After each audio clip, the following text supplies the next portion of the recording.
안녕하세요. 저는 콜롬비아에서 사역하고 있는 김성환 선교사입니다. 1991년도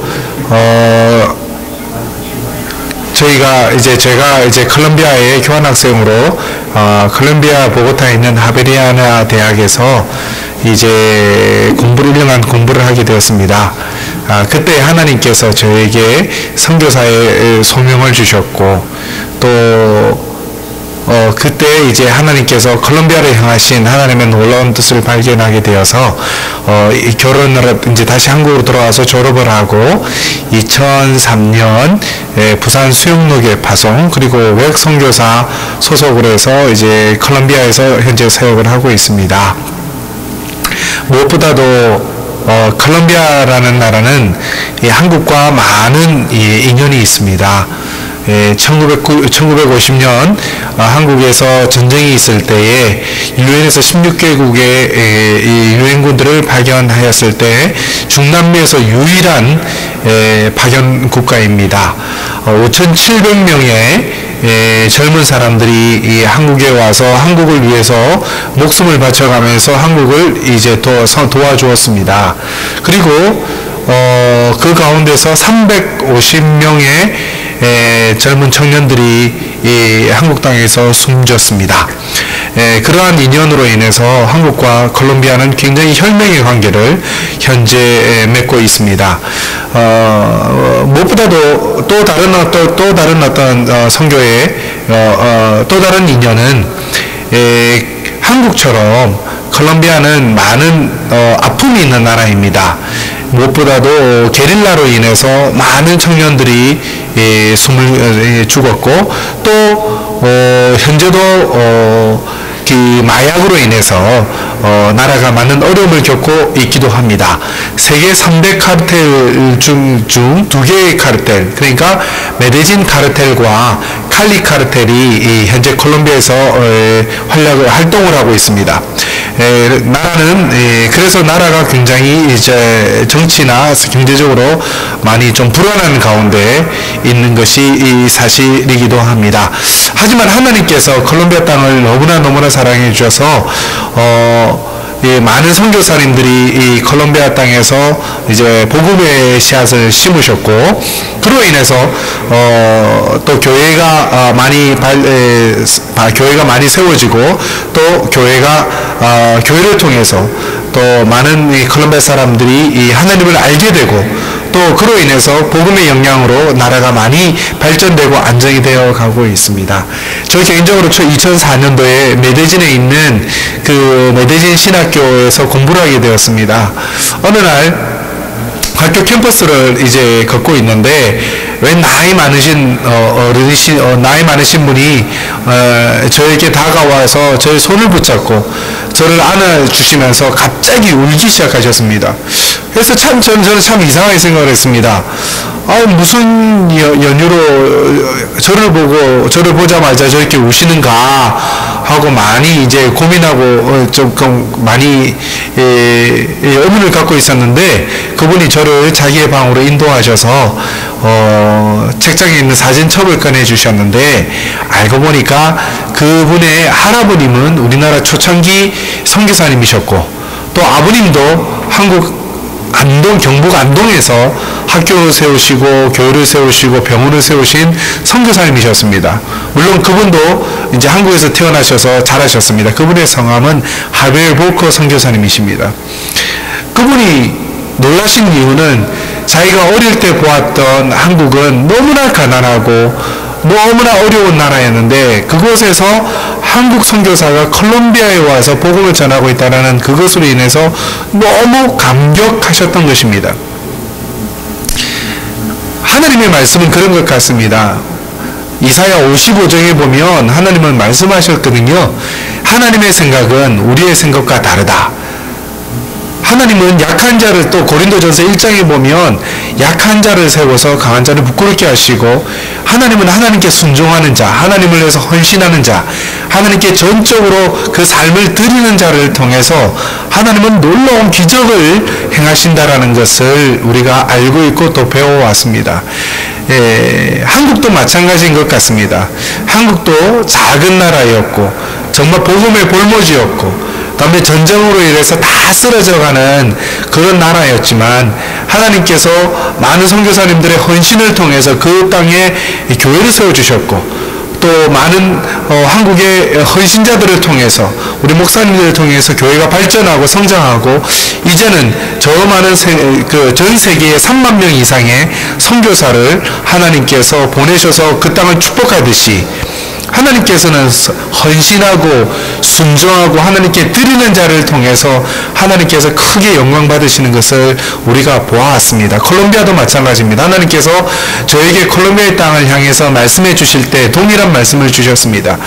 많은 사람의 눈에는 콜롬비아라는 땅은 마약과 게릴라와 그 다음에 폭력의 땅과 삶의 소망이 없는 땅으로 보이지만 하나님께서는 그 땅을 향해서 소망을 갖고 계시고 또 하나님은 그 땅에 사람들을 세워서 하나님 온 백성들을 온 나라 백성들을 축복하시기를 원하신다라는 것을 알게 되었습니다. 하나님의 마음을 알게 되었습니다. 2003년도에 콜롬비아의 땅에 도착을 해서 저는 콜롬비아 목회자들에게 그렇게 이야기를 했습니다. 하나님은 이 땅을 너무나 사랑하시고 하나님은 당신들을 통해서 전 세계의 복음화가 되기를 원하신다라고 하나님 그들에게 이야기를 했습니다. 하나님은 감사하게도 많은 주의 종들의 헌신을 통해서 콜롬비아 교회가 현재 많이 성장하고 있습니다. 정말 한편으로 또 감사한 것은 뭐냐면 이 콜롬비아라는 땅에는 많은 폭력과 많은 사회적인 불안으로 인해서 많은 선교사님들이 처음에는 많은 선교사님들이 오지 못했습니다. 그리고 또 단기팀들 미국에서는 단기팀이나 한국에서는 단기팀들이 그리고 또 다른 나라에서는 단기팀들이 오지를 못하였습니다. 어찌 보면 그것이 안타까운 면이 될 수도 있지만 저 개인적인 선교사 입장으로 봤을 때 하나님께 참 감사한 것은 뭐냐면 지금 콜롬비아 교회의 성장의 모든 대부분의 성장의 원인은 하나님의 은혜요. 그리고 그들이 자생적으로 자립으로 인해서 교회를 성장하게 하였다는 것입니다. 외국 교회나 미국 교회나 한국 교회에 디펜던트 의지하지 않고 남에게 의존하지 않고 스스로 기도하면서 그들이 경험하면서 하나님을 경험하면서 의존하면서 그들이 교회 성장에 큰 교회 성장을 하게 되었다라는 것입니다. 제가 선교도 마찬가지인 것 같습니다. 선교라는 것은 우리가 하나님 앞에 전적으로 그 하나님의 그 구원의 은혜 하나님의 그 사랑에 감사하면서 나아갈 때 하나님께서 로마서 12장에 말씀하셨던 것처럼 정말 우리의 어떤 그 산제사를 드릴 때 하나님께서 그 제물을 받으시듯이 우리가 온전히 하나님께 드릴 때에 하나님께서 그 모든 것을 하신다라는 것을 이제 배우게 되었습니다. 콜롬비아 땅은 지금 많은 부흥을 하고 있습니다. 우리에게 정말 필요한 것이 있다면 많은 그 현지 교육자들을 세울 수 있는 현지 교육자들이 양육할 수 있는 많은 그런 어떤 티칭 프로그램들 그 다음에 그리고 많은 신학을 가르칠 수 있는 말씀을 가르칠 수 있는 많은 교수님들이 필요합니다. 그리고 주일학교 교육을 할 수 있는 그런 또 주일학교 프로그램 전문가들 기독교 교육 전문가들이 많이 필요합니다. 하나님께서 한국을 들어 세워주셔서 많은 나라를 축복하셨듯이 하나님은 콜롬비아를 통해서 하나님께서 많은 그 중남미와 그리고 전 세계에 복음하는데 크게 하나님께서 일으켜 세우실 거라고 저는 확신하고 있습니다. 콜롬비아는 또 하나의 특징이 있습니다. 100여 개의 미전도 종족이 있습니다. 한국 땅의 4배가 됩니다. 하지만 그 50% 이상의 땅에는 전국과 밀림입니다. 그곳에 100여 개의 미전도 종족이 있고 아직까지도 하나님의 복음을 듣지 못한 종족이 88개 종족이 아직까지 하나님의 복음을 듣지 못했습니다. 그래서 저희 선교사인 저희들은 콜롬비아 목회자들을 빨리 양성하고 잘 양성하여서 그들이 직접 88개 미전도 종족에 가서 하나님의 복음을 전하고 또 그들이 하나님께 돌아올 수 있게 하는 것이 또 저희들에게 하나의 큰 사명입니다. 저 개인적으로 참 감사한 것은 뭐냐면 정말 콜롬비아의 교회에 사역을 하는 데서 가장 어려웠던 점 하나가 그 교단의 벽이었습니다. 처음에 콜롬비아에 왔을 때 그 교단의 벽을 넘기가 쉽지 않았습니다. 그들은 남미 사람들의 특징은 그들이 정말 신뢰하는 자가 아니면 그들은 교회의 문을 열지 않습니다. 그래서 3, 4년간, 4, 5년간 참 많이 힘들었습니다. 많은 하나님의 말씀을 전하고 사역을 하고 그래서 하나님을 전파하였지만 하나님께서 저에게 주셨던 목적은 콜롬비아 전체였습니다. 하나님 저를 콜롬비아 땅에 부르셨다면 하나님 콜롬비아 전체가 저의 교회가 되게 하시고 하나님 콜롬비아 전체가 저의 교구가 되게 해주십시오라고 제가 하나님 앞에 기도를 했었습니다. 그런데 처음에 교단의 벽에 부딪히고 또 여러가지 문화적인 어떤 차이 또 교회의 약간 폐쇄성으로 인해서 또 그런 것을 하지 못했었는데 그러나 계속해서 기도하고 있을 때 오늘 하나님께서 말씀하셨습니다. 선교는 내가 하는 것이다. 너가 하는 것이 아니다. 전적으로 나를 신뢰하고 나에게 모든 것을 맡겨라. 그러면 내가 할 것이다. 라고 하나님께서 말씀해 주셨습니다.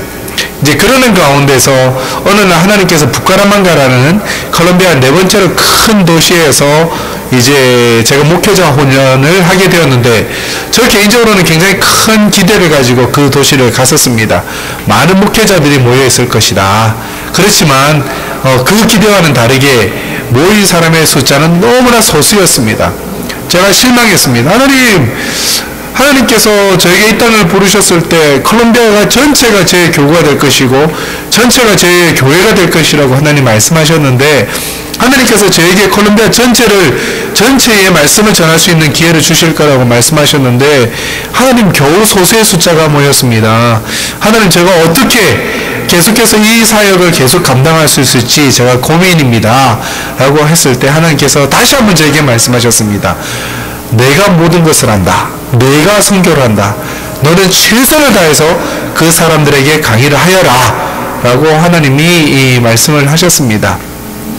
그때 제가 최선을 다해서 강의를 하고 얼마 후에 그 강의에 참석했던 한 분의 목사님이 콜롬비아 성서공회라는 곳으로 편지를 보내었습니다. 참고로 콜롬비아 성서공회는 세계에서 유일한 성서공회로 사역을 하는 성서공회입니다. 성경을 인쇄하고 판매하는 것 외에 콜롬비아 목회자들을 이제 강의하고 섬기고 교육 프로그램을 제공하는 그런 단체이기도 하고 아주 콜롬비아에서 존경받는 단체였는데 부카라만가라는 그 도시에서 소수의 사람들에게 제가 메시지를 전할 때 그 가운데 한 분이 그 콜롬비아 성서공회에게 편지를 보냈던 것입니다. 한국인 선교사가 말씀을 전하였는데 우리에게 큰 도전이 되었다. 그래서 콜롬비아 성서공회도 이분을 초대해서 강의를 듣고 또 많은 콜롬비아 목회자들이 강의를 들었으면 좋겠다라고 권유의 편지를 보냈습니다. 그 이후에 콜롬비아 성서공회에서 저에게 전화가 왔고 저에게 사역을 함께 할 것을 이제 권유를 해 주었습니다. 저는 감사하게도 지금까지 콜롬비아 성서공회에서 현재 같이 함께 사역을 하고 있고 콜롬비아 성서공회가 콜롬비아 전체 2,500개, 3,000개 교회와 그 MOU 이제 사역의 협정을 맺고 사역을 돕고 있었는데 하나님께서 저에게 사역의 팀장을 사역을 총괄할 수 있는 팀장을 저에게 주셨습니다. 그로 인해서 현재는 콜롬비아 교회의 많은 교회의 사역의 프로그램, 제자훈련 프로그램, 주일학교 훈련 프로그램을 개발해서 콜롬비아 교회 전체에 보급을 하고 있습니다. 하나님의 은혜는 정말 놀랍습니다. 우리가 하나님 말씀에 순종하고 전적으로 믿고 헌신하면서 나아갈 때 하나님께서는 기적을 행하시는 것을 보았습니다. 저는 외국인입니다. 콜롬비아에서 전 세계에서 유일하게 한 외국인이 이제 성소공에서 사역을 하고 있다고 합니다. 하나님은 우리가 생각하는 것과 하나님의 생각은 틀리다는 것을 다시 한번 느끼게 되었습니다. 하나님에게 있어서 사역의 조건이 중요한 것은 아닙니다. 하나님에게 있어서 재정이 사역을 이끌어 나가는 것은 재정이 사역을 이끌어 나가는 절대적인 위치를 차지하는 것은 아닙니다. 다시 한번 말씀드리지만 하나님은 하나님을 향해서 전적으로 헌신하는 자, 마음을 갖고 있는 자, 순종하는 자를 통해서 하나님께서 기적을 행하시겠다는 것을 저의 삶, 저의 사역을 통해서 다시 한번 볼 수 있게 되었습니다. 사역이 잘 이제 발전되어 나가고 있을 때 저에게 하나의 큰 사건이 있었습니다. 제 아들 예재가 있습니다. 어릴 때 콜롬비아에 와서 참 감사하게 잘 성장하고 있는 아들입니다. 근데 어느 날 치과에서 이빨을 뽑았습니다. 이빨을 뽑았는데 의사가 실수를 해서 혈관을 건드리게 되었고, 또 의사는 그 혈관이 끊어진 것을 모르고 그 봉합을 했습니다. 5일 후에 그 봉합한 그 자리에서 실밥이 터지면서 정말 수돗물 터지듯이 입에서 피가 쏟아지기 시작했습니다. 저희들은 급하게 아들을 그 대형병원 응급실에 가서 다시 한 번 더 수술을 하게 했고, 그래서 안심을 하고 다시 집으로 데리고 왔지만, 그 수술한 의사도 역시 예제가 그 봉합한 것을, 그 혈관에 문제가 있다는 것을 모르고 봉합만 했던 것입니다. 그로 이후 3일 후에 다시 한 번 더 혈관이 터지면서 그 피부, 그 얼굴에 그 압력으로 인해서 다시 한 번 더 얼굴에서 피가 다시 쏟아지기 시작했는데, 한 50%의 그 혈액을 잃어버렸습니다. 그로 인해서 코마 상태가 되었고, 또 그로 인해서 심장에 무리가 가서 또 심장의 산소 부족, 혈관 부족으로 인해서 뇌신경에 또 문제가 생겼습니다. 그래서 저희 아들이 아직까지도 어떤 한 물체를 볼 때 두 개로 보이게 되고, 또 저항력이 많이 약해서 아직도 건강에 어려움이 있습니다. 하지만 하나님께서 그것을 허락하셨다고 저희들은 믿고 있었습니다. 하나님께서 그 시험을 허락하셨다고 저희들은 이제 믿고 있습니다. 그런데 이제 저희들이 잃어버린 그 혈액을 공급받기 위해서 수혈을 하게 되었는데, 급하게 수혈을 하느라 저의 아빠의 피를 그 아들에게 줄 수가 없었습니다. 콜롬비아에서는 피 검사를 하는데 거의 3일이 걸린다고 합니다. 그래서 급한 관계로 이제 콜롬비아 사람들의 혈액을 이제 저희 아이들에게 수혈할 수밖에 없었는데, 저희 아들이 저에게 이런 말을 해줬습니다. 아빠, 나의 몸에 있는 피의 50% 이상은 콜롬비아 사람의 혈액인데, 그러면 지금부터 나는 콜롬비아 사람이냐고. 농담 아닌 진짜 의미 있는 농담을 저희들에게, 저희 의사들에게 그 농담을 할 때 저는 크게 두 가지를 깨닫게 되었습니다. 첫째는 우리가 영적으로 예수님의 피를 통해서 우리가 다시 한 번 더 구원을 받게 되었는데, 우리의 몸에는 영적으로 예수 그리스도의 보혈의 피가 흐르고 있는데, 그럼 우리가 정말 예수 그리스도의 사람으로 다시 한 번 거듭났는가? 예수 그리스도의 사람으로 우리가 예수님의 비전으로 예수 그리스도의 신장을 가지고 현재 우리가 살고 있는가라는 어떤 퀘션을 하게 되었습니다. 또 하나의 고민은, 하나의 퀘션은 뭐였냐면 콜롬비아 사람들의 사랑이었습니다. 지금 저희 아이들의 몸에는 콜롬비아 사람의 피가 흐르고 있습니다. 저는 선교지에 왔을 때 저는 콜롬비아 사람들을 섬기러 왔다고 저는 생각을 했었습니다. 하지만 하나님께서 그 아들의 사건을 통해서 하나님은 저에게 말씀해 주셨습니다. 너는 이 땅에 섬기러 온 것이 아니라 너는 축복을 받기 위해서 이 땅에 온 것이다. 콜롬비아 사람들이 사랑을 받기 위해서 이곳에 온 것이다. 너는 빚진 자이다 라고 하나님께서 말씀해 주셨습니다. 다시 한번 깨닫게 되었습니다.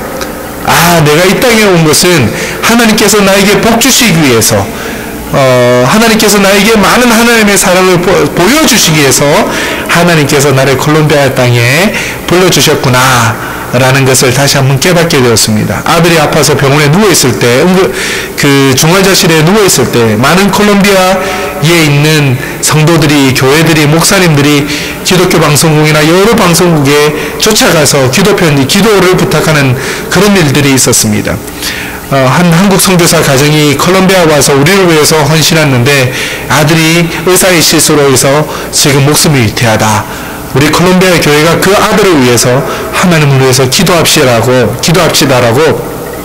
크게 광고하는 걸 보면서 그 사람들의 사랑을 보면서 그 사람들의 그 저희들을 향한 그 관심과 사랑과 헌신을 보면서 하나님의 말씀이 맞구나. 우리가 이 땅에 콜롬비아 땅에 온 것은 하나님께서 우리에게 복 주시기 위해서 우리의 최고의 자리에 우리가 어디가 최고의 자리며 어디에서 우리가 최고로 행복할 수 있는 것을 최고 행복한 걸 하나님께서 생각하시면서 우리를 콜롬비아 땅에 불러주셨다라는 것을 알게 되었습니다. 이 방송을 듣는 분들에게 말씀을 드리고 싶은 것이 있습니다. 복음은 하나님의 능력이고 사람을 바꿀 수 있는, 사람에게 구원을 줄 수 있는 하나님의 능력이라고 합니다. 아직까지도 예수 그리스도를 모르시는 분이 있다면, 예수 그리스도를 영접하지 않은 분이 있다면 하나님의 생각은 사람의 생각과 다릅니다. 하나님은 사무엘상에 보면 16장에 보면 하나님은 사람을 외모로 보지 않는다고 하십니다. 하나님은 사람의 중심을 보신다고 하십니다. 그리고 베드로전서에 보면 하나님은 모든 사람이 구원을 받기를 원하신다고 하셨습니다. 하나님은 또 우리를 구원해 주시기 위해서, 우리를 사랑하신다는 것을 보여주시기 위해서 하나님은 예수 그리스도 자기 아들을 십자가에서 죽게 하셨습니다. 그것만이 우리를 살릴 수 있는 유일한 능력이고 유일한 방법이기 때문입니다. 하나님은 우리를 사랑하십니다. 복음인 구원의 능력입니다. 예수 그리스도를 영접하시고 또 예수 그리스도를 하나님을 우리의 구주, 우리 주 예수 그리스도를 우리의 구주로 영접하셔서 복음의 능력을 경험하셔서 정말 영생을 얻으시고 새로운 삶을 얻으시는, 새로운 삶을 경험하시는 여러분들이 되기를 주님의 이름으로 축복합니다.